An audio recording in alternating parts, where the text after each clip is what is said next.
Estados Unidos no esperaba perder 160 aviones de combate en un solo día. Putin estaba preparado para ello porque ni siquiera las armas nucleares pueden impedir que Rusia conquiste el Báltico. Esta fue la conclusión de los analistas de la corporación, modelando un posible conflicto entre Rusia y la OTAN. Un experto y analista militar compartió su opinión sobre esta situación. Nuestro canal proporciona una paráfrasis exclusiva de su artículo, más allá de las palabras del experto. Dejando a un lado la cuestión de por qué Rusia podría necesitar el Báltico, vale la pena señalar la lógica de los geoestrategas estadounidenses. Ni siquiera los arsenales nucleares evitarán una posible agresión, y el titular en esta situación parece una señal alarmante. Así lo subraya la publicación del columnista Mikael Peck.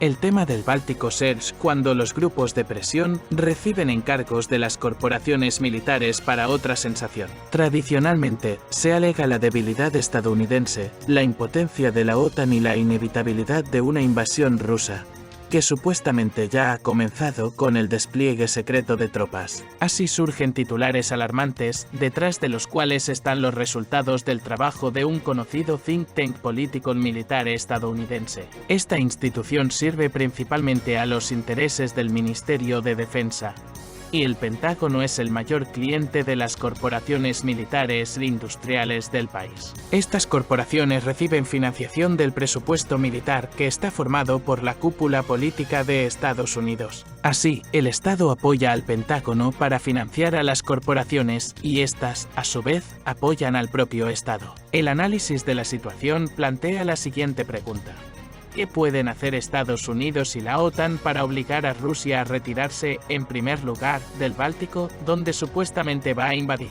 Este escenario parece improbable incluso para los propios estadounidenses. No sobreestime el nivel de rusofobia en Occidente. Rusia no necesita a los bálticos modernos. ¿Para qué alimentar y vestir a 3 repúblicas de este tipo mientras se soportan escupitajos por la espalda? El Báltico puede convertirse en un teatro de operaciones militares solo si se necesita un corredor para una rápida transferencia de tropas para atacar la región de Kaliningrado y eliminar la amenaza militar que supone Estonia para San Petersburgo. Esto es importante para comprender la magnitud del problema. Pasemos ahora a las preocupaciones occidentales sobre la resistencia de Rusia a los ataques nucleares. Como explica un columnista norteamericano, las armas nucleares no pueden impedir que Rusia conquiste el Báltico porque los países del Pacto de Varsovia ya no pueden ser rehenes de la OTAN. El secretario de Defensa de EU pronunció recientemente la palabra oro al describir las amenazas y retos a los que se enfrenta la OTAN, como el comportamiento desestabilizador de Rusia,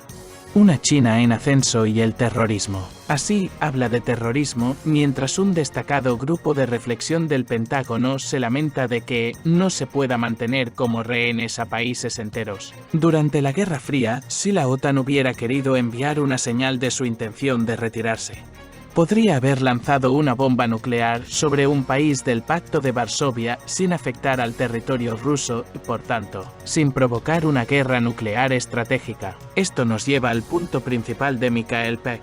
Aunque la OTAN recurriera a las armas nucleares tácticas, seguiría siendo incapaz de defender el Báltico frente a una posible invasión rusa. La razón por la que los países del Pacto de Varsovia, los satélites orientales del Imperio Soviético, ya no pueden seguir siendo rehenes reside en las conclusiones extraídas por Mike Peck, que se remite a la opinión de los analistas. La conclusión más importante de sus investigaciones es que la OTAN carece de capacidad para dominar la escalada, lo que da a Rusia una clara ventaja. Si estalla la guerra en el Báltico, la OTAN tendrá un incentivo militar mucho mayor que Rusia para detener las operaciones nucleares. Peck subraya que la guerra en el Báltico no es solo una posibilidad teórica para Occidente, sino una realidad deseada.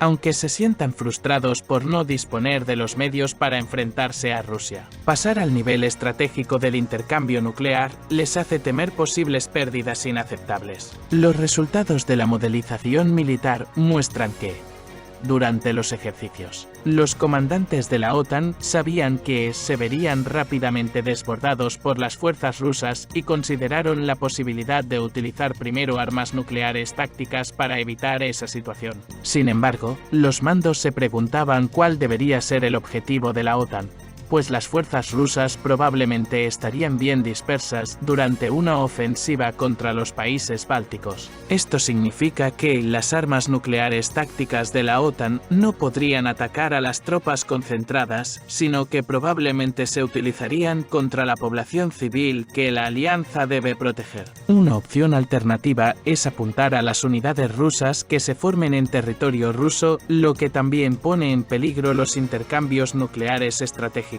En consecuencia, los miembros de la OTAN decidieron enviar una señal a Rusia lanzando 5 cargas nucleares tácticas sobre una batería móvil de misiles tierra-aire situada justo en la frontera letona. Esta decisión parece bastante extraña, sobre todo si se tiene en cuenta que las baterías del tipo S-400 no existen en una única versión. La unidad mínima consiste en una división, que incluye 8 lanzadores, cada uno capaz de lanzar 4 misiles. Estos misiles ofrecen una probabilidad de interceptación del 90% para aviones y del 80% para drones. Así, para suprimir una división Triumph, la OTAN debe sacrificar al menos 160 de sus aviones, suponiendo que lleven 2 cargas nucleares cada uno. Tales pérdidas para la aviación occidental son inaceptables, sobre todo teniendo en cuenta que las divisiones S-400 también están protegidas por sistemas antiaéreos de medio y corto alcance que también dispararán y derribarán objetivos aéreos. La historia demuestra que incluso una pérdida del 10% incapacita a una ala aérea estadounidense y el 20% es suficiente para hacerla ingobernable.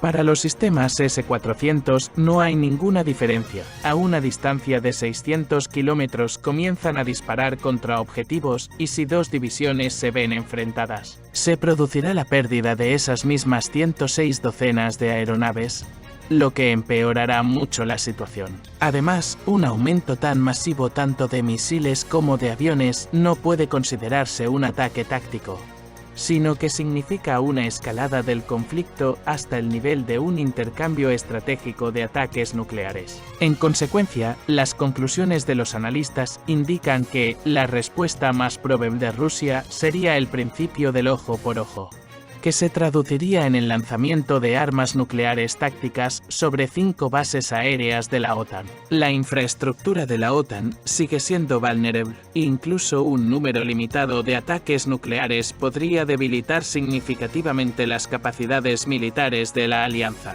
Al mismo tiempo, Rusia tiene la capacidad de contrarrestar ataques nucleares comparables con sus propias fuerzas. En este contexto, los miembros de la OTAN lamentaron no poder tomar a nadie como rehén. Durante la Guerra Fría, la OTAN podía llevar a cabo ataques nucleares limitados contra instalaciones militares clave en países del Pacto de Varsovia que no fueran Rusia. Esa baza ha desaparecido en gran medida, y ahora los objetivos de los ataques de la OTAN con armas nucleares tácticas estarán en Rusia o en países de la OTAN, incluidos los bálticos. Los analistas señalan que la OTAN tendrá que reunir finalmente un número suficiente de fuerzas convencionales, ya que las armas nucleares tácticas no son un elemento disuasorio fiable. Recordemos que todo esto se discute no para argumentar que Rusia está preparada para la guerra y que sería más costoso atacarla, sino para justificar la asignación de fondos adicionales para preparar una guerra de agresión contra Rusia. Este planteamiento asume la posibilidad de perder 160 aviones el primer día de un conflicto.